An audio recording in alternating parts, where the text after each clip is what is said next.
Hi, this is Ned Siegfried from Siegfried and Jensen. As proud sponsors of BeliefCast, we hope you are inspired by Todd's weekly podcasts, which contain so many courageous stories of recovery and personal growth. Remember, it's not what happened in the past that matters, it's what happens in the future. We invite you all to work hard and be optimistic about your future. Enjoy today's podcast. Welcome back, everybody. This is Todd Sylvester with the Todd Inspires BeliefCast. Thank you once again for tuning in. I mean, isn't this amazing, the guests we have on this show? It blows my mind.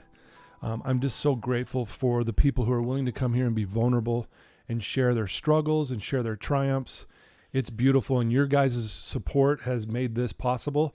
I'd like to get a shout out to our sponsors, Siegfried and Jensen, Wasatch Recovery, iHeal Institute, and Veracity Networks. Thanks for believing in me.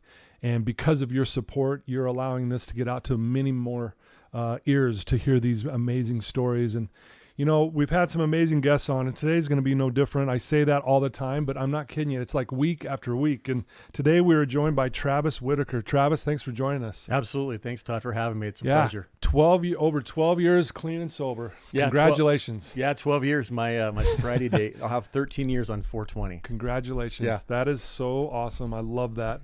Well, a little background on Travis. Like we said, he's been sober over 12 years, coming up on his 13th year. He's the father to 3 amazing kids. He's been married to his beautiful wife for 27 years. That's an accomplishment right there, too. That's beautiful. I'll tell you, she's a saint. She's a saint. She's a saint. Yeah. So a little bit more. Travis has worked in the treatment industry for over 8 years in a variety of different positions with treatment facilities all across the country. Besides his new role currently as president of business development at Wasatch Recovery, he is also a nationally certified interventionist. And we're going to talk more about that. I can't wait to have our listeners learn more about what that is. Travis runs a popular Facebook page called Car Talk with Travis. He and his guests share inspirational messages, and I've watched those. They're funny, but then they're real, and then they're inspiring, and then you cry in one moment, and then it's awesome. I love how it's so real. And then you're also board member of 10,000 Beds, a nonprofit organization who provides scholarships to addicts without the means to pay for treatment. And again, we're going to talk a lot more about these things, but again, thanks for joining us, Travis. So why don't we start with, where did you grow up, and tell us a little bit about your family? Yeah, I grew up in West Point, Utah. Okay. Went to Clearfield High. Clearfield. So, yeah. Back in the day, the Falcons. The Falcons, yes. Yeah, I grew up out there. And it was just a different time, as we did a lot of riding bikes and a lot of sports and a lot of farm work, and so it was a good way to get a solid foundation growing up. Yeah, I had really good friends. I think I suffered from a lot of childhood trauma that led into my adult addiction. Okay, and a lot of that was based off of my mom was married several times, alcoholic guys, man in and out of the house, and so I'd get in fights with them, and it just, growing up like that, you almost, when you're that age and you're in that position, you almost think that it's just normal. Yeah, because you don't know any different. No. Right? Yeah, It's just been your... Yeah. I didn't know it was going to affect me when I got older and got married and had kids, and, my real father... basketball player. He was a big guy, 6'9", 300 pounds. He gave me up for adoption when I was 4 to my mom's new husband. Okay. And then, I had a complete name change, and he actually gave me, I say sold me. I use that word because he took $4,000 for me and was gone. Oh, wow. And so, I was born Carter, and then my last name was changed to Nunley, and now it's Whittaker because I changed it when I got married. Oh, really? Yeah, I wasn't going to carry that name on. So that's heavy stuff you just shared right there. So so did you feel that weight of that? Did you feel sad as a kid growing up knowing this, or did it come later? Did it affect you at all when you were going through it at the moment? It did. It bothered me a lot because you would see other families, and it was different. Like I was home alone by myself, pretty much raising myself.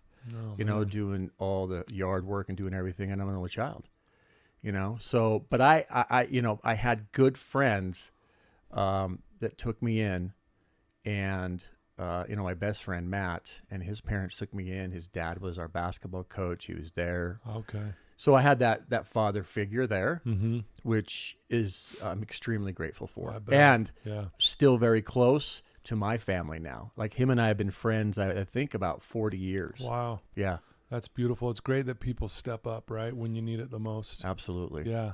But again, very tough as a child going through, watching your mom go through relationships and, Mm-hmm. and trying to fight for, you're like the man of the house as a young kid trying to figure things out. Yeah, and a lot of alcohol. Back Okay. then, when my stepdad, it was normal to be drinking a Coors and driving. Right. That's in the 80s. It's Oh, yeah. no Open seat containers belt. didn't matter. Yeah. No seat belts. Yeah. I it's remember just- those days. Yeah, Yeah. just a different time. Now you can't ride in the back of a pickup truck or you get arrested. Yeah. Yeah. What did I do wrong? You Yeah. can't ride back there. Yeah, you know? or your dogs can't Yeah. ride. Dogs can't ride back there either. It's interesting. Yeah. Yeah. Interesting times.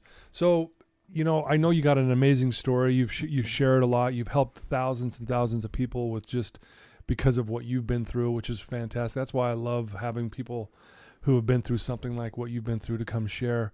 So did you start, drinking yourself at a young age? Maybe start from there and then kind of just share how this led into your addiction and where that led you. I didn't. Really? No. I Interesting. saw so much with alcohol. I told myself, I just not even interested. Okay. So I went the other direction. I was all sports: soccer, baseball, and basketball. Yeah. I was a really good baseball player, and then one summer I grew like 6 inches. Oh, wow. And so I went more one direction to basketball. Okay. And that was, I like to tell people, I always felt like everything I got attached to or that I loved left my life. So Yeah. if I got somebody that I liked, they were gone. If my mom had somebody, they were gone. I just always felt like that, She had 3 jobs. She was always gone. Basketball, the way I tell people, the attachment I had, you dribble it, it comes back. Oh, wow. You dribble Yeah. it, it comes back. So it was one part of my life that I could always focus on, no matter where I was at in a mental state. I would go to the park, play basketball, and it was my outlet, and it became to where that's all I ever did. Yeah. I just played basketball. Yeah, I can relate with that. Basketball was my passion growing up as Yeah. well, and yeah, when I'd step on that court, it's just you kind of could leave some of your problems behind, and yeah, it felt like a good old friend, right? Yeah, it Yeah. felt like you get that, I would say just euphoric feeling Yeah, when you hit a 3 or you do Oh, yeah. whatever, and you're just Yeah. like, and it helped me, I think, just mature. Sure. As a man, Yeah. it was a good thing for me. yeah. You learn a lot of life lessons playing sports. Yeah. Confidence, believing in yourself, that kind of thing. Adversity, how do you handle it? That Yeah. kind of stuff. And so you go through high school doing these things. So what led to your addiction, and what maybe start there and kind of what happened, and again, your story is incredible, and I'm just I want you to tell it, obviously. So I moved from West Point after I graduated in '89. And moved out to Salt Lake, and still just playing basketball, trying to find my way. Got a job, right about the time I turned 21, I believe I was playing in a church, because I had friends, always had friends had keys, and Right, yeah. that's always where you seem to get hurt. Isn't that true?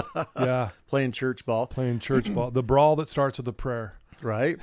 So I was on a fast break going up for a dunk, and a kid that just didn't have a lot of coordination Yeah. took my legs out. I landed on my tailbone, and I fractured my L4, L5 Oh, discs. wow. And my friends thought I blew my knee out, but it was my back they heard that pop sound from. Oh, jeez. But I just dealt with it for a few years after, too. Ibuprofen, I continued to play, tried to stretch. It was just all the time, like soreness, Yeah. just deep tissue. It just hurt really bad all the time. Yeah. Wow. And during that time, I was playing in the Pro-Am leagues here, and I had an opportunity to go play for the Yakima Sun Kings, which was a developmental team back in the day, Yeah. for the CBA. And so that was floating around, and I had just met my wife, right? And still playing ball, doing all this other stuff, Yeah. really not knowing the direction I should be going. Yeah. Right. And during those times, I think I drank a few times here or there with friends. It was something that I was very cautious about yeah. with the alcohol growing up. I did not want it to, Right. come into my life and take over. So about the age of 22, we get married, and my beautiful wife has insurance. So I'm like, this pain is just getting out of control. Yeah. I'm going to go to the doctor, and the doctor says, let's do this. Let me give you some Lortab. We'll give you, take 2 every 4 hours. It should help with the pain. I'm like, okay. And sure enough, it's helping, right? Yeah. But then the issue is I go back, I need more. And then it's 4 a day. Yeah. And then it's 6 a day. And then, during those times I'm playing basketball, we get pregnant, I thought my dreams were to go on and play pro basketball and do all this other stuff, right? Yeah. Probably wasn't good enough, but that was my dream. Yeah, sure. So that was what I thought I was meant to do. That was my identity all growing up. Yeah. So go to the doctor to get on the pills. My wife, we become pregnant. And then I realized, you know what? I've got to find a good job. And we start building a house and all this stuff. And then in about 95-ish, I go to the doctor. I'm like, this just isn't working anymore. Yeah. And he goes, there's this amazing medication that just came out for cancer patients that's extended release that I think is going to help you. And that's the first time I got prescribed Oxycontin. Wow. Oxycontin 40s, 1 a day. Wow. Yeah. And you know what? That's when it was that feeling of, wow, Yeah. I have no pain. I have clarity. And I felt like I could do anything. Yeah. And at that point is when I believe I was extremely addicted then. What's interesting is you hear, as you're sharing your story here really quick, and I think people who have been through addiction can relate. It's like you've been in pain constantly for a long time. And then all of a sudden you take this Oxycontin that you're talking about, and like you said, all of a sudden it's gone. And no wonder people go, you know what? I want more of this because I don't want to feel what I was feeling for years. Right. Right? Yeah. Yeah. And, us being tall, I'm tall in my torso. Yeah. So everywhere I bend, Yeah. my lower back, it's, getting in and out of a car, just Yeah. those things become difficult. Getting out of bed, Yeah. difficult. It's almost like I'd have to get into the shower and have the hot water hit my back to warm it up. Yeah, to warm right? it up, yeah. Wow. So, Oxycontin, I'm like, great. The copay with insurance is cheap. Well, cancer patients, it must be great. Yeah, right. Yeah. And then, I'm taking that for a few years. And I would say during the first 4 or 5 years of my addiction, have somewhat a little bit of control, and I'm following directions. Right. Yeah. I'm still, showing up for my family. I'm showing up to work. Like nothing's really out of control yet. And then I would say about the 6 years into my addiction, and my addiction went for 13 years. Probably about the 6th year, I started buying them on the streets. I started going to my doctor saying I need more, and he'd give me more. And then he'd give me muscle relaxers. And then I got Xanax. So I had this cocktail of and I'm a master manipulator. Yeah, right. I really am. Yeah. When I'm in my addiction, like all of us, we get what we need. For sure. We find a way to make that happen. And it just, more and more Oxycontin. Yeah. And then, then I'm lying about things. And then I'm buying them on the streets. I'm buying them from drug dealers, right? And this goes on for a few more years. And then I start wrecking cars. I start overdosing. I start lying. I start borrowing money from friends. I start going to the check places or the title loans and getting money at 300% interest. Jeez. And it just started getting really bad. I would like to back up a little bit. Yeah. At the age of 25, when all of this was kind of starting, I looked up my real dad. And I think this is also a pivotal part of all of this emotionally. And I remember going to see him, and he opened the door and pulled a gun. And he pulled the trigger, and it didn't go off. Did he? But did he know it was yes, you? He knew it was did. me. Yeah. He really was going to shoot you. Yeah. He was a drug addict too. Wow. Yeah. So I think it really it kind of messed me up a little bit. Well, how could that not? I mean, because what's the message he's sending to you? I don't care about you at all. I'd rather you just be dead. That had to have been a heavy, heavy day for you. Yeah. And there's a movie that's supposed to be coming out that it's been working on for 3 years called A Seat for Everyone, and my life story is in that, and they have actors wow. that played, all the car wrecks and all the overdoses and things that addiction brings, and the pain, the pain it brings to the families, right? Right. We don't understand that during the time. Right. But, 6-7 years into my addiction, then I start going through those nasty withdrawals. So then I'm calling in sick, right? Missing work, getting fired, kind of the things that come through it. And my wife the whole time, she's like, well, if it's prescribed, how can you become an addict? The knowledge and the education at the time is our primary care physician is giving you this. Yeah.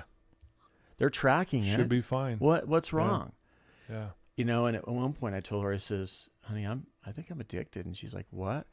I said, I get really, really sick when I don't have them. I feel like I'm going to die. You can't move. You don't want to do anything, Yeah. And then during this time, we have a couple more kids.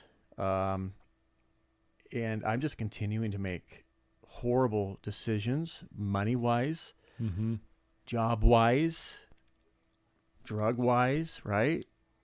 And my wife's sticking by me and, doing that. But I would imagine, is your wife like noticing now though that boy, this is an issue? Yeah. Oh, okay. Yeah. And she's, we say normie, but she's not a norm. You know what I mean? I know what you mean. But I think she's drank once in her life. Yeah. It's just not, wasn't her thing. No, it wasn't her thing at all. And at this point, I'm just abusing pills. Wow. Getting money from my mother-in-law, getting money from friends, I'll pay you back. I'll do this and that. And this is when she starts noticing, because at some point it just all starts to unravel. Right. The family is aware more than we think, and our kids are aware more than we think. Yep. So, my son, growing up, I think when he was about the age of 6 or 7, this is when things started getting really bad. I was probably 8 years into my addiction somewhat.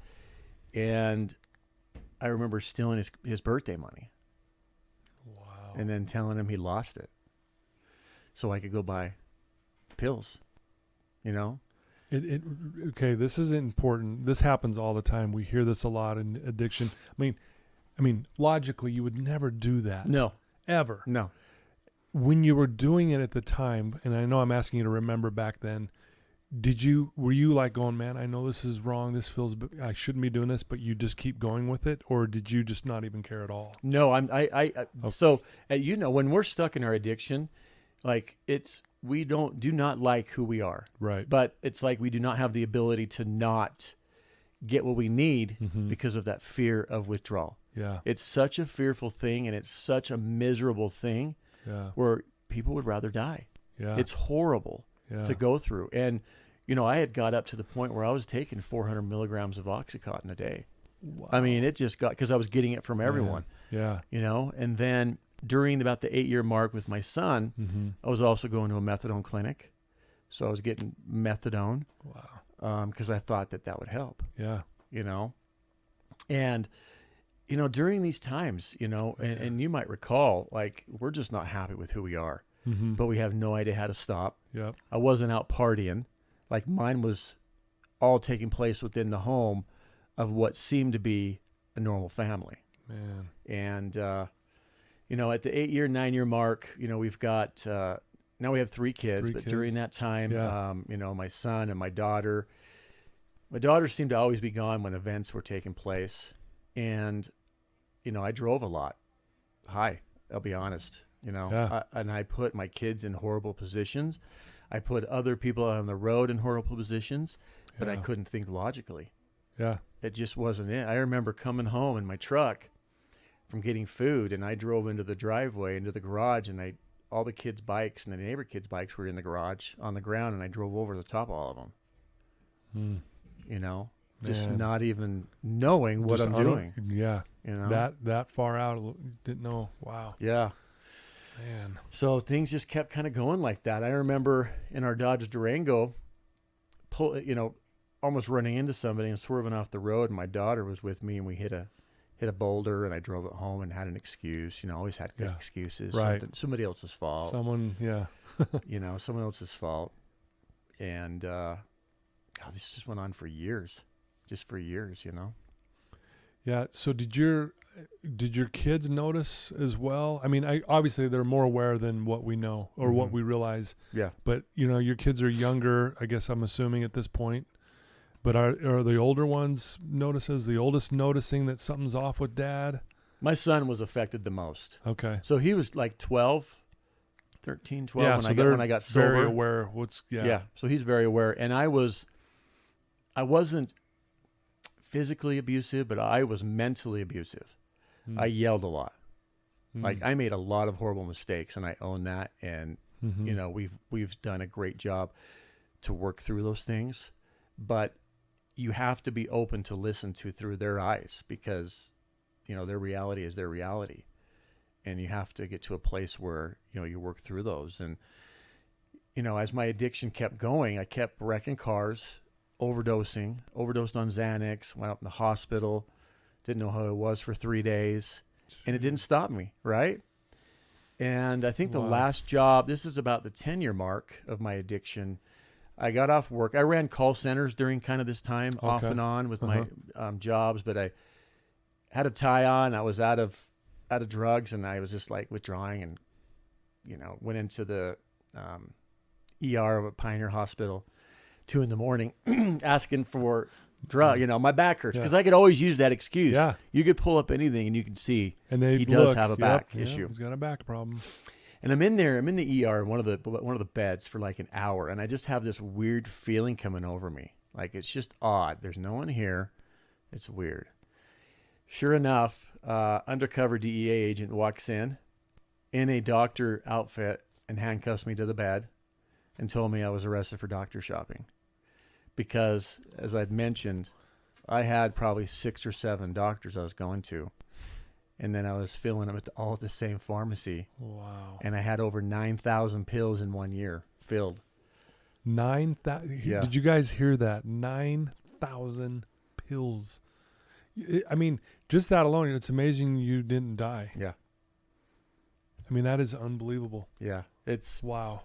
I just thought I was so good at it. Yeah. I was just going to keep going. Yeah, you're like, I'm getting away with it. Everything's working out. Insurance. I didn't know about like Doppel or whatnot that you kind of come up on. I learned all about that. But yeah, I got arrested and taken down and booked. Again, where were you again when they arrested you? Pioneer Valley. Okay. Emergency room. Yeah. Where I was born. Well, that's ironic, right? Yeah, right. So, I mean, that had to have been a shock at the same time. Like, whoa. Yeah, I was just like, oh man, what now? Yeah. And I spent probably, it wasn't a long time, a day in jail or whatever. I didn't have a big record, so I got let out on my own recognizance or whatnot. But I remember all these jail cells, there were all this, the plexiglass, all open, and they put us all in one. There's like 30 of us in one in our orange jumpsuits and sandals.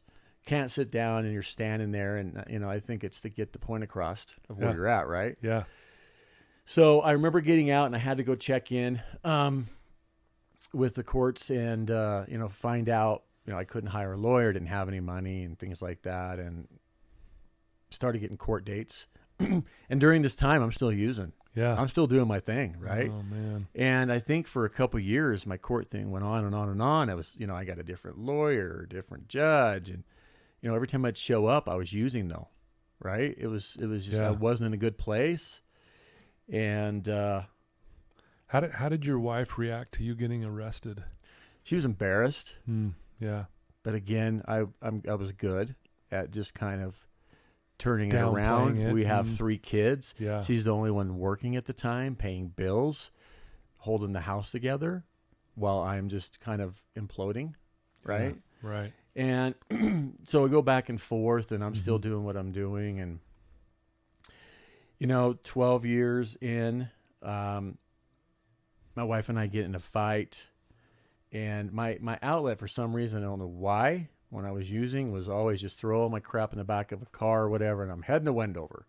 Like, I don't know what the thought process was there, But went out there, and I remember gambling a little bit. Got back in my truck.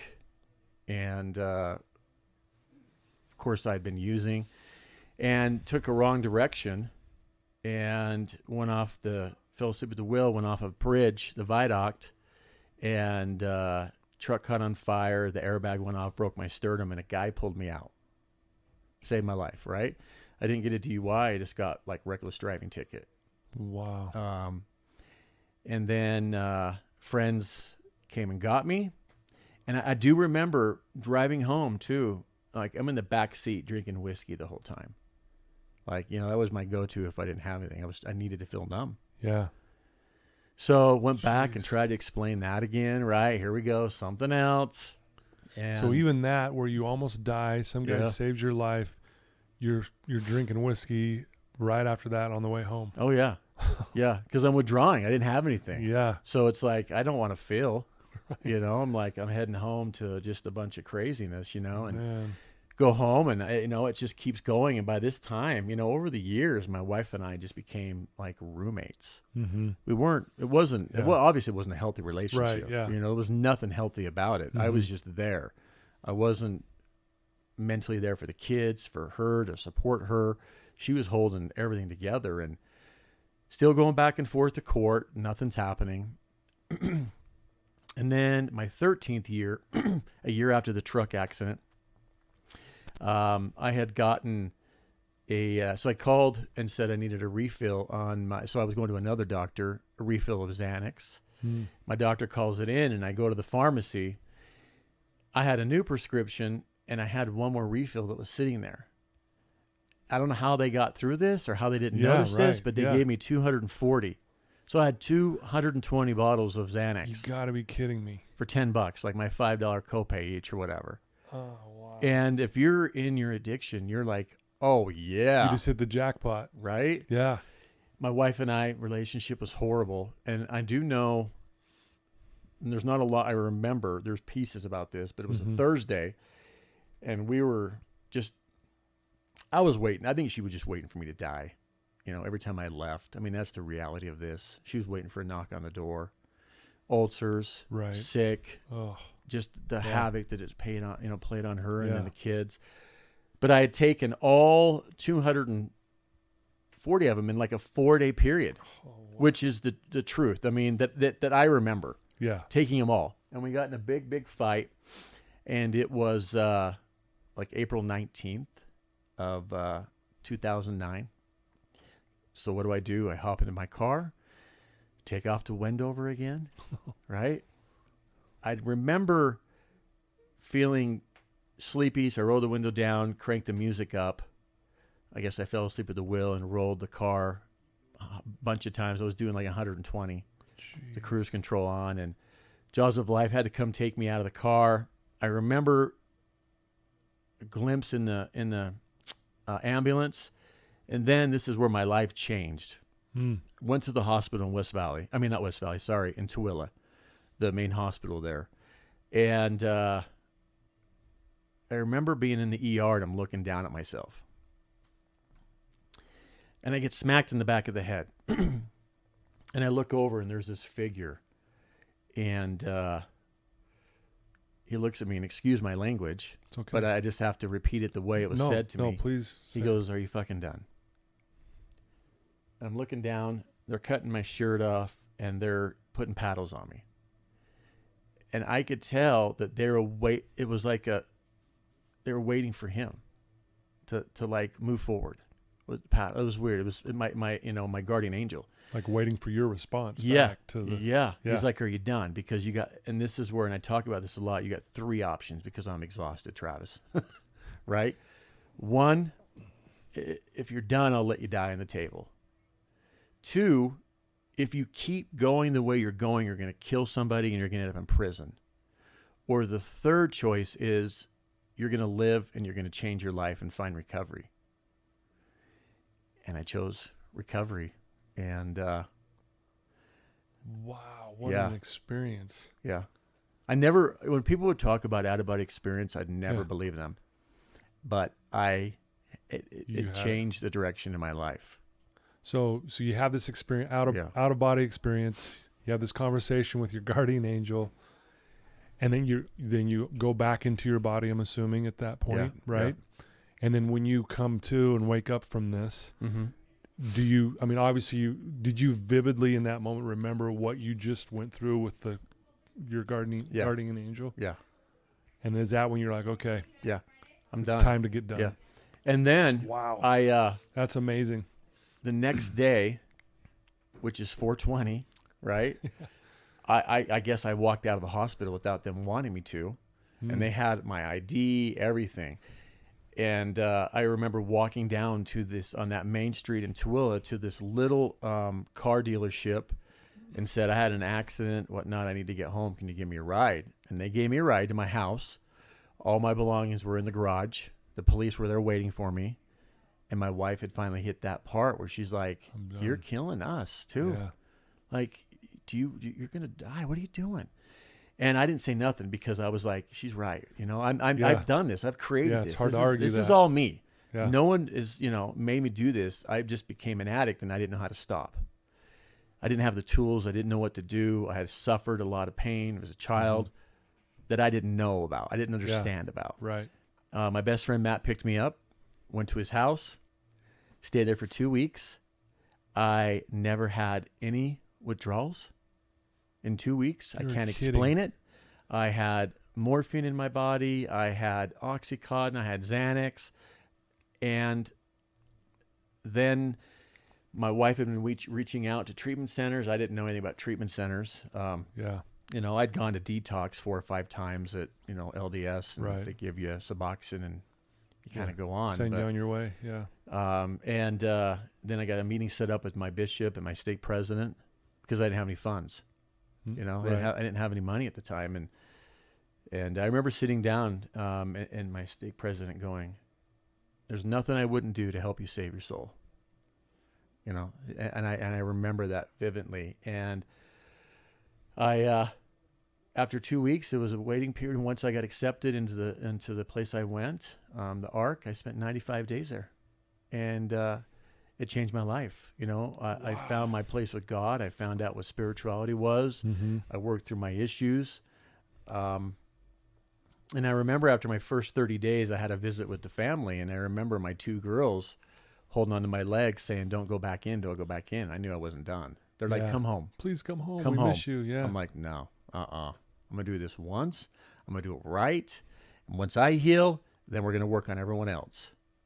So when I got out and sober, my license was suspended for 6 months for reckless driving again. Yeah. And I just spent a lot of time with my kids. And, but the thing is with recovery is it's not always perfect and it's not supposed to be. Right, yeah. I couldn't find a job for 6 months. I got turned down for 22 jobs because I had a record. I had drug charges. Yeah. And so here I am trying to stay sober. I can't provide for my family. Now I'm ready. Yeah. So I'm like having a lot of conversations with God. Like, okay, what now? What am I doing? What's next? Yeah. Finally got a job at Delta Airlines making minimum wage. And I was extremely happy and showing up and coached my son's high school basketball team. And, right on. Started doing that. But I was healing, right? I was healed. So it went from poor Nancy dealing with this to now Travis is doing well. Right? But they weren't healing. Yeah. They hadn't worked through their issues. Yeah, so the thing with people in early recovery or whatnot is we can't keep getting thrown under the bus because it doesn't help our recovery. Right. We've made amends. We've worked through it. But when you haven't healed, that's what you do. Yep. So my wife and I did some work together. And then we split up for a year or 2. Filed for divorce. I signed the papers, right? Wow. And then, her mom died and her brother took his own life, and it kind of brought us back together. Wow. And then we did some serious work with the kids, work with everybody, because I believe that everyone, need to do their own therapy. Absolutely. Yeah. And then 5 years into my recovery, got offered a job at a treatment center, being a tech, and they're like, we welcome your record. Yeah. That's your education. Care. Exactly. And been doing that ever since. And then a few years ago, got my record expunged. The same lawyer I hired to help me with my legal issues helped me expunge my record. Wow. Yeah. That's awesome. Yeah. And, I did. And, I finally went back to court. And when I was in treatment and they put me on 18 months of AP&P probation and pay a $1,200 fine, and yeah. And here we are doing amazing things now. It's unbelievable. That story is incredible, Travis. Thank you for sharing that. Yeah. And I know there's a lot more to the story, but you know, I want to get into, I mean, you go through this process, and I love that you and your wife have made it through all of this, and that you have a relationship with your kids again that you want, you know, which is, and I'm really happy for your whole family. So shout out to your family there. I'm really proud of you for doing all this, but just grateful that you guys stuck it out, and hats off to your wife. Right? Yeah. You said she's a saint. Absolutely. Right.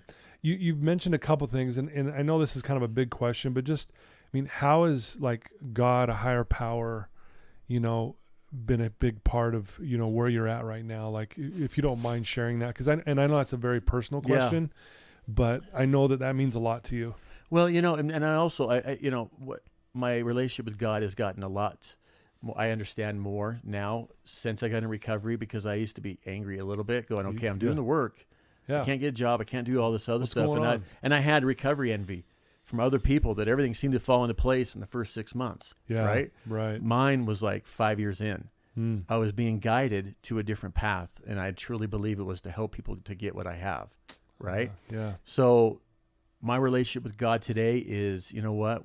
I talk a lot. I say the serenity prayer a lot. It's very, it takes care of any anxiety or any, you know, frustrations I have, and I trust Him. Like, you know I'm in a position now because of God, you know, and my relationship with Him is very personal. But I wouldn't be here without Him. Like, He gave me, I don't want to say second chance. It's like second, right? I mean, we have a million second chances, right? Yeah, to do the right thing. And I believe God puts people and things and places or whatever into my life that just need guidance. And I truly believe that He's continuing to make me, you know, the best husband, the best father, and the best role model that I can be in the recovery industry as well. So I just never take that for granted. Love it. You know, as you're saying this to me, you know, one of the things I tell my clients all the time, addiction is the wake-up call to your greatness. You know, I mean, it's kind of like when you got slapped in the head. Hey, what are you doing here? What are you going to do? What are you choosing? It's time to choose. It's time to really go which direction you're going to go in your life. But look what you're doing now. You're doing all these great things. You're helping so many people. And it really did. It woke you up to how great you really are, Travis. You're such a great person. You do interventions, right? And talk about what that is, and why did you go that direction? Just curious on that. So, you know, in the industry, we've always, I mean, everything we do is kind of an intervention. Right? Yeah. That first call you get from the family that's having, like we once were in, that panic that they're going to lose a loved one. So I've been doing those for years. And in 2020, when the earthquake hit here, the pandemic hit, my wife's at home, the kids are home, I had some time on my hands, and I said, you know what? I'm finally going to put pieces in place. I'm going to get my business license. I'm going to create a website, and I'm going to create living recovery interventions, not for my main focus right now, but to have that, to be able to be, you know, licensed, insured, certified, because my true passion is going into a family crisis and making everybody feel good. Like, you know, offering the loved one that needs the help, the treatment, but then also offering the families their direction on recovery, because if they don't do the work, you know, I caused a lot of destruction in our family's life, and it was not anyone's fault except me and my disease. You know, I created it. I own that for sure. But I want to come in and help others know that, you know, what that person's done is not your fault. You're not a bad parent. You're not a bad, you know, this is just the disease is taking over there.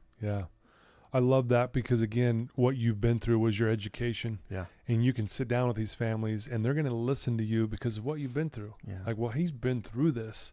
So let's listen to Travis, and I'm sure that plays a huge part. And again, that's also what fuels your passion in helping other people. You know, you're also one of the business development directors at Akasha Recovery. You want to talk a little bit about that? I'm a partner there. We're just a 6-bed res detox, full detox in Cardiff, California, and just like 20 minutes from San Diego by the ocean. And we're just doing really good substance abuse. Yeah. You know, a little co-occurring, but not a true mental health program. Oh, gotcha. More substance abuse. Love it. And a lot of, 6 beds is just so great because there's a lot of one-on-one time. There's a lot of time for people to heal and kind of just get that passion back in life like I did in treatment. Yeah. I learned to laugh. I always tell them when I see them, if you don't cry and if you don't yell and you don't laugh when you're in treatment, you're not doing it right. Yeah. You should be doing all those. And my goal is for you to do it one time and not ever have to do it again. Yeah. Do it right. Yeah, do it right. I love that. Yeah. Good. That's a good philosophy. Yeah, it's, like here we're always saying, if you're not uncomfortable, you're not putting in the work. Yeah. If this feels like day camp to you, you're doing it wrong. Absolutely. You should be really uncomfortable, but I love that part. We should also laugh. We've had a few good laughs already. Yeah. So you have a nice following on social media. You do this thing called Car Talk with Travis. Mm-hmm. Tell us what that is and what is kind of like maybe your mission behind that. Yeah. So I created that about 5 years ago, and it was my way of just trying to think outside the box at the time. Like, how can I connect with people who are struggling? Yeah. It doesn't cost any money. Yeah. To create my Facebook page. And sure, yeah. I started doing videos, excuse me, with friends that I know that are in in recovery. Yeah. And I just try to keep it at 5 minutes or less. Yeah. And for the first year, I talked about my story and my struggles and what I'm going through. But then it's like, okay, I don't have anything else really to talk about, right? Right, I got to branch out a little bit. So I started asking friends because they started liking it and watching it. And I'm like, would you want to be on it? And let's just tell your story. Like, do a quick, because there's somebody out there. The goal is to always reach just one person at least. Yeah, right. To go, I get this guy. Yep. I've been there. I'm hurting. I need to reach out. Yeah. Wherever it is to get that help. And to connect going, I'm not the only one that feels like this. Yeah. Because I remember when I went into treatment, I was like, there's no one like me. Yeah. I'm the only one. I'm special. Right. Right. Yeah. And then I go in and with 25 other people, I'm like, you're like, what? You guys are just like me. Right. You struggle too. What? Yeah. And we become family. Yeah. And so the goal is to just get people healing and enjoying life and excelling. And I mean, we're living in a time right now that's ran by social media and fear. Yeah. And you throw in addiction during that. I got sober in 2009 when it wasn't like how it is now. Yeah. And years ago. Yeah. So this is trying times, in this world, and we need more people like you, Travis, who are doing things like that are really trying to put a positive thing out there. Because we need more of that. There's not enough of it. Yeah. It's interesting when you look at social media, and again, and people are like, oh, social media, we got to talk about that again. But there is so much on there that isn't good. And it's just a fact, guys. And that's why I love what you're doing, because I think we need more of that, because there's so many people struggling, even those that are putting on a face that everything's fine. Oh, yeah. So I love that you're doing that. Yeah. I think that's awesome. And my daughter shared her story, a little bit of it, She had some relationship issues and, dating someone who's maybe a narcissist and not treating her the best, learning what her, worthiness is. And that's, I always try to tell people when I do them, like, I let you know you're worthy, you're worth it, and you deserve it.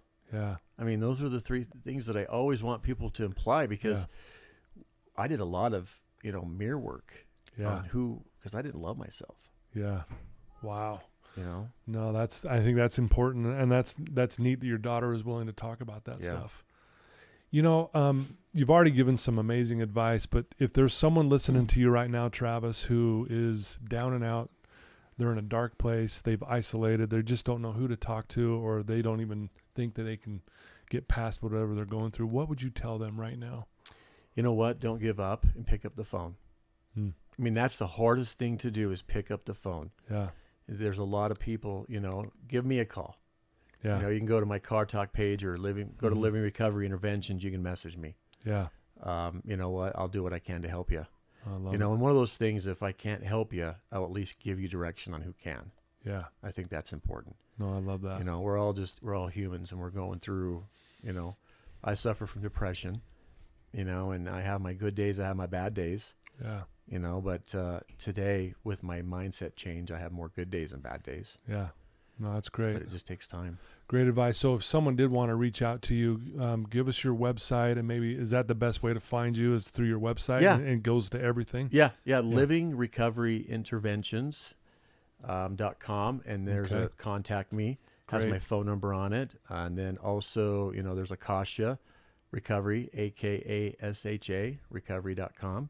And then, of course, my Car Talk with Travis page on Facebook. So yeah, it's good stuff, man. Yeah, I love it. Good stuff. I'm blessed to be here with you. Yeah, It's amazing to me. Yeah, I love it. I know. It's like pinch yourself, right? Like we get to talk about these things. We're sitting here. We've made it through things. We get to be an influence in people's lives, which is awesome. And you know, it's one of those things too. I've changed.